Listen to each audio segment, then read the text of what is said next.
The Mysterious Traveler. Written, produced, and directed by Robert A. Arthur and David Kogan.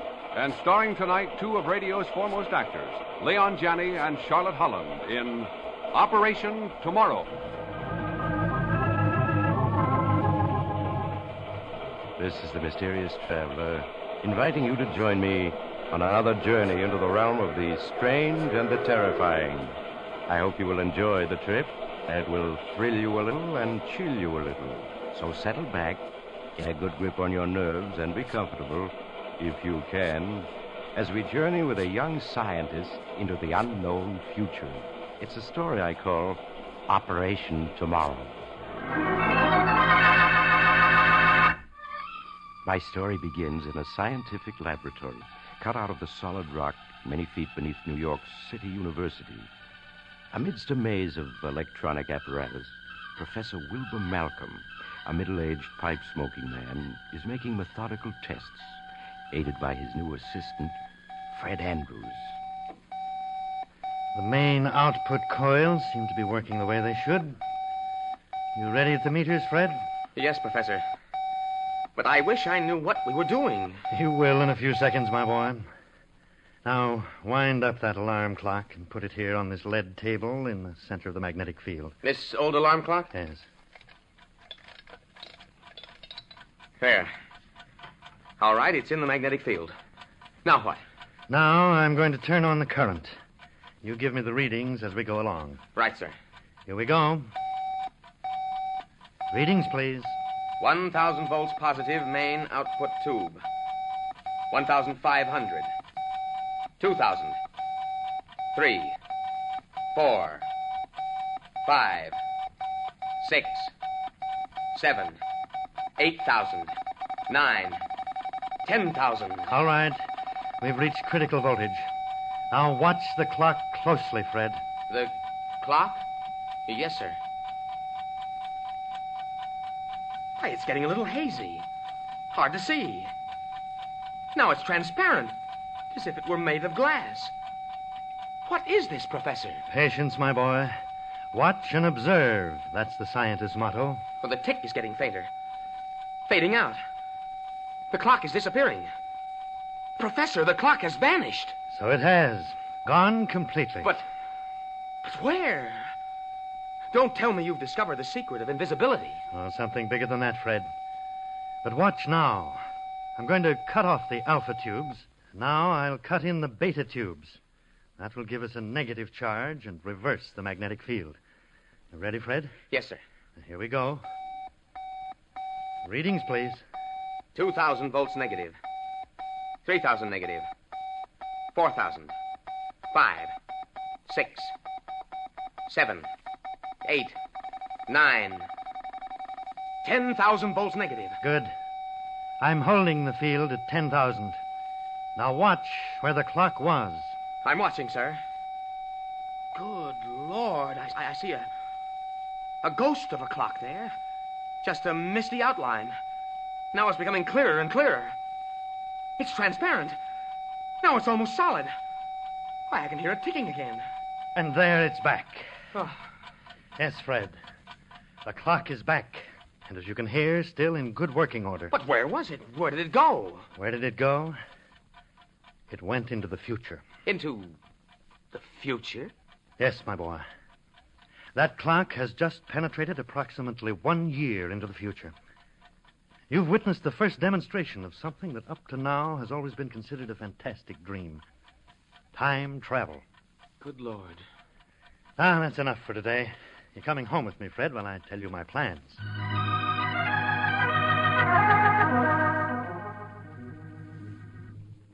How did you stumble onto this time travel effect, sir? Well, it came about almost by sheer accident. My main purpose, which is a top-secret operation, is to develop electronic controls for atomic spaceships.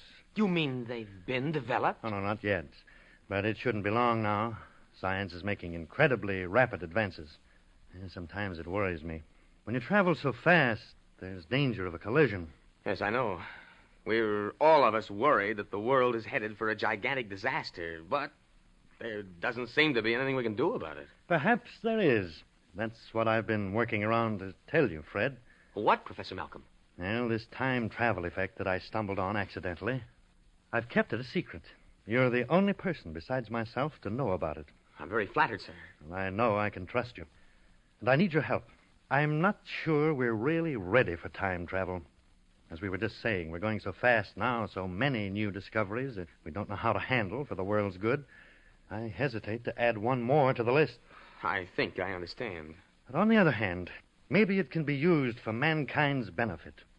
I have a wild scheme, Fred. Very unscientific. And yet... What is it, Professor? Well, it's this. I propose to send you on a little jaunt into the future. Into the future? Yes. I want you to bring back information. I want to find out what's in store for us mortals of the 20th century, Fred. If it's bad, war, perhaps, just knowing about it in advance may make it possible to prevent it. Do you follow me? It would be like knowing in advance about a train wreck and then seeing that it doesn't happen. I knew you'd understand. That's why I sent for you. As soon as we've completed our tests, I propose to send you through time 100 years into the future. For days and weeks, Fred Andrews and Professor Malcolm experimented until they were sure it would be possible to send a human being into the future and bring him back safely.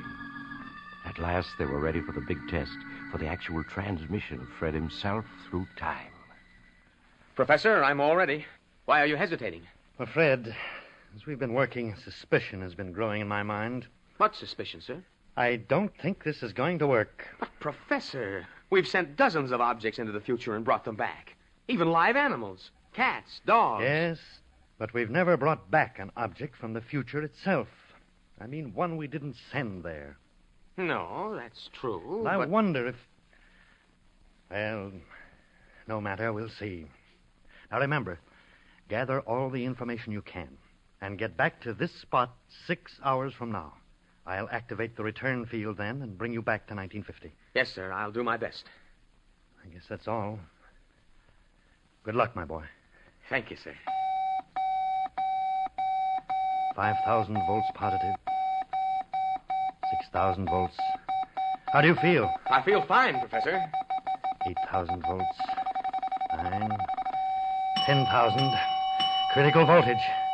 You're beginning to move forward into time. You're getting transparent now.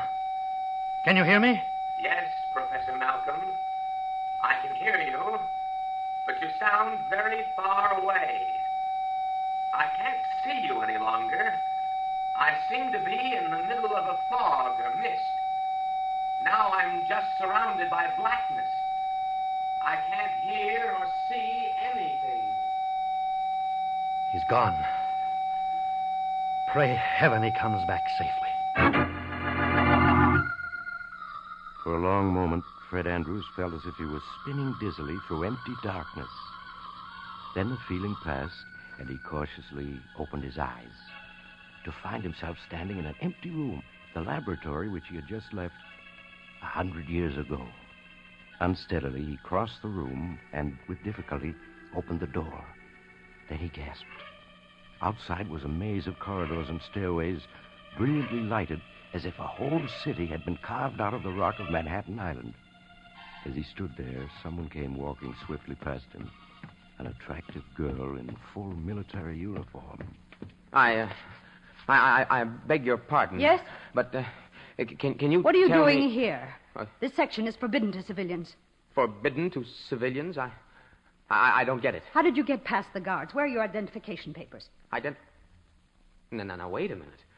Since when does an American citizen have to carry identification papers? Ever since the war started, as you know quite well. Put up your hands. A gun? No. Look, miss, you don't have to threaten me. I'm harmless. Stand still. I want to see if you're carrying a weapon. Well, satisfied? The only weapon I have is a fountain pen. What's your name? Frederick Andrews, Ph.D. Your draft card, please. Draft card? Look, what's all this about? War, draft card, identification papers. All these tunnels that have been dug down here. I'm a stranger here. I don't know what you're up to, but no one can be that ignorant. You're coming along with me to see Colonel Phillips. Colonel Phillips? He's the security officer for this sector. And I certainly hope you have a good story to tell him.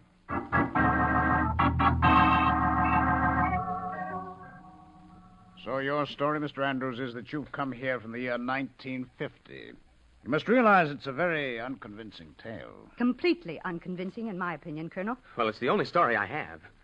I was born in 1923, and in 1950, Professor Wilbur Malcolm of City University sent me into the future.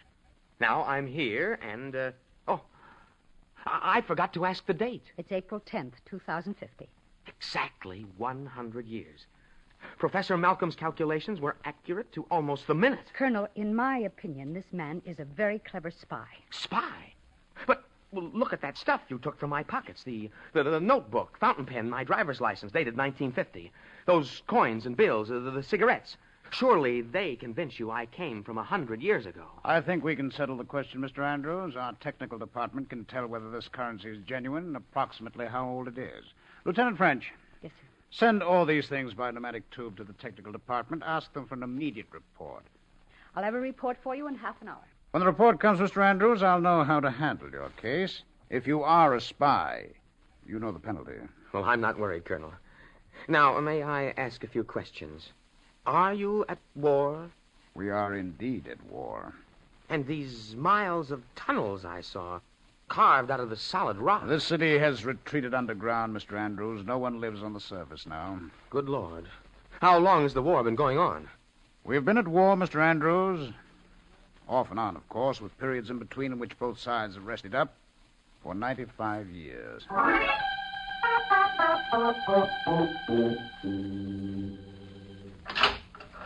Well, a visitor at last. Hello, Lieutenant French. I'm sorry, Mr. Andrews, that we had to keep you locked up until you were cleared. Does that mean you believe my story now? Technical Division says your story is true. I'm free now? Well, not exactly, Mr. Andrews. This is a military sector, and you're a civilian. But I am to be your guide for the time being. Good. Then, suppose I call you Emily, and you call me Fred. All right, Fred. There's a great deal I want to see and learn before I go back to 1950. Go back? You mean you can return? Of course. Professor Malcolm will turn on his gadgets to bring me back at 4 o'clock. That's only 3 hours. I'll have to report this to Colonel Phillips. After I've reported, what would you like to do? I'm anxious to see what's going on. And I'd like to collect a number of books with the latest scientific and historical data to take back with me. Yes, all right. I'll phone the colonel. Then I'll show you around.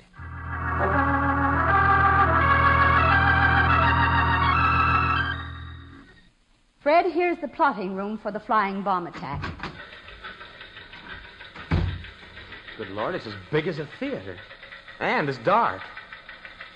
What's that big board with lights on it? That's the chart board which records every flying bomb within 1,000 miles of American territory. Self-guided missile entering detection net over Greenland. General course south-southwest. I have it plotted.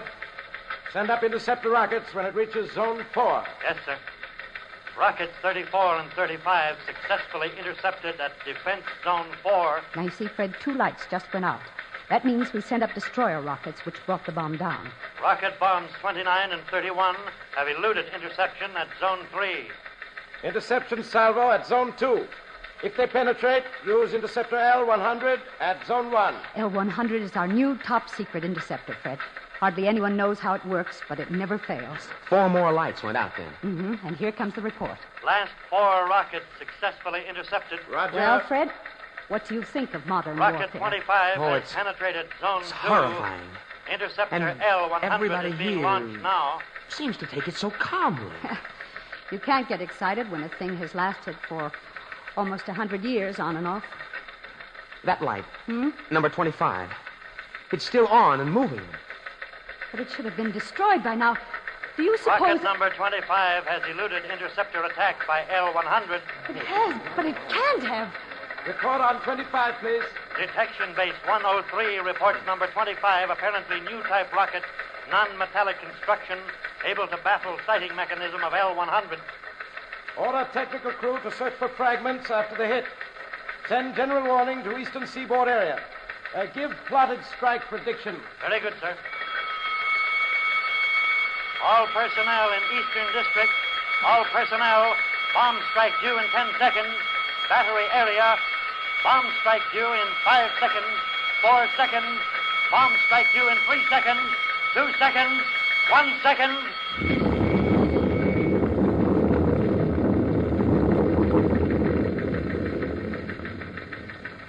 All personnel. Bomb strike over. All right, Fred. I'll take you to the viewing room next. You can see for yourself what this city looks like in the year 2050.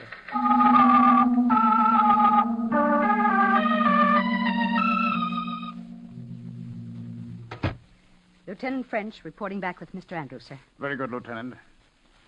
Well, Mr. Andrews, have a good look around. Yes, sir. I saw the city through the television viewing screens. Not quite the city you left, is it? It's unbelievable. Just acres of twisted steel and fallen stone. The skeletons of giant buildings lying across one another, rusting. It's like the end of the world. Not quite. Perhaps not even the end of civilization. Man is an adaptable creature. But are we winning, sir? Nobody wins a war anymore, Mr. Andrews. We're holding our own, and we hope when the end comes there will be peace on Earth forever. But how did it start, sir? We were trying so hard to prevent war back in 1950. In fact, one reason for my trip into time was to get information that might help us keep war from breaking out. Lieutenant French, why didn't we think of that? Think of what, sir? If the world of 1950 knows the truth, maybe it won't happen. Either they can prevent the accident that started all this back in 1955, or at least they'll know the truth when it does happen. Of course, sir. Mr. Andrews can take the true story back with him. What story? I don't follow you. Fred, you asked how the war started. Yes? It started because of an accident and an over-jittery world. Yes, my boy, a horrible irony. Fred, now listen. During the 1950s, the government established a special experimental base in the heart of the Arizona desert, in a little town called Red Rock. Red Rock, Arizona? Yes, that's right. The first space rocket was put into production there, and work was pushed on the problem of fuel. During the course of experiments, an explosion occurred, late in 1955. It was a terrific blast, wiped out the whole base. The first reports were sabotage, that the enemy had blown up the base because they were afraid we were on the verge of getting space flight. Before the truth became known, our newspapers screamed for retaliation. The enemy became panicky and decided to strike first. And phase one of the war was on. When we discovered the blast was really an accident, it was too late to stop. That's horrible, sir. War because everybody was just too jittery. But it doesn't have to be. Don't you see, if you take back the true story before it happens, it won't have to happen. Now, look, I've assembled a dozen books for you. The information in them will enable your scientists to prevent that blast at Red Rock Base. Now, Fred, you've got to get the facts back to them. You've just got to. I will. Believe me, Professor Malcolm and I will see to it this war doesn't start in our time. Good. Now, come along. You've only 5 minutes more.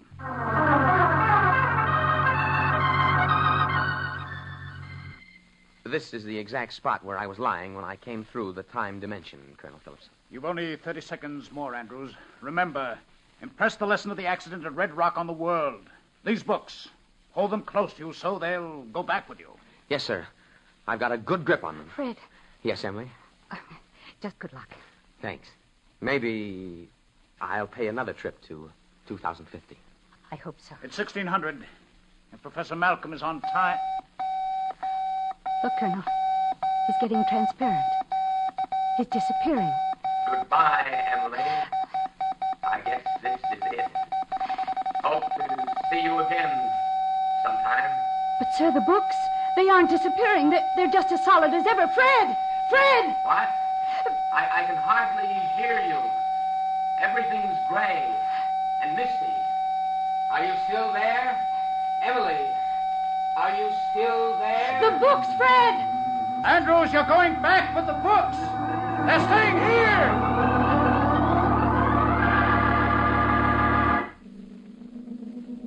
He's appearing. He's returning.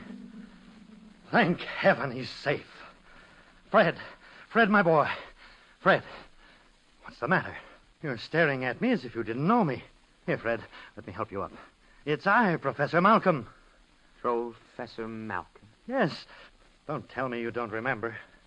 Professor Malcolm? Yes, Fred. What's the matter? Oh, my head feels so funny. I can't seem to remember who you are or what's happened to me. What am I doing here?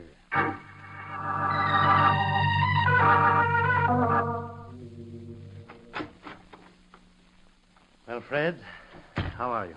Oh, Professor Malcolm, it's good to see you, sir. I can't tell you how I've been blaming myself ever since the experiment. Oh, nonsense. I haven't suffered any harm.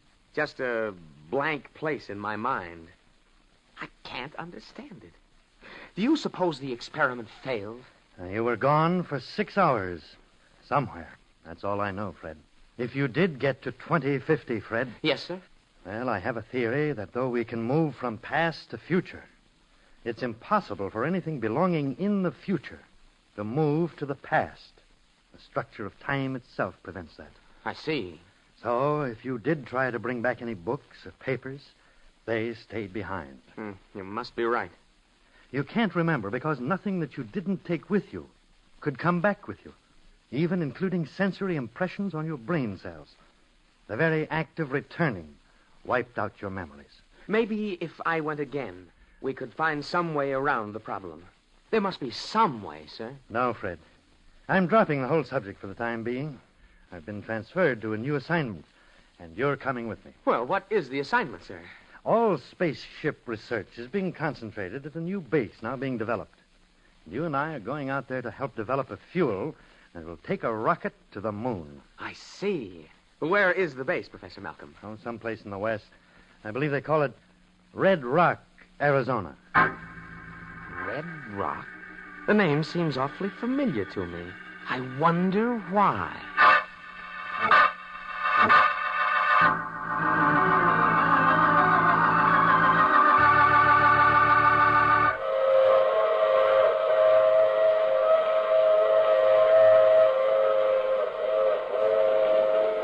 This is the mysterious traveler. Well, time travel doesn't seem to be all it's been painted. Especially if you can't remember what's happened when you get back. You aren't worried about the future, are you? You know that tonight's story couldn't possibly happen. Or could it? Oh, you have to get off now. I'm sorry. But I'm sure we'll meet again. I take this same train every week at this same time.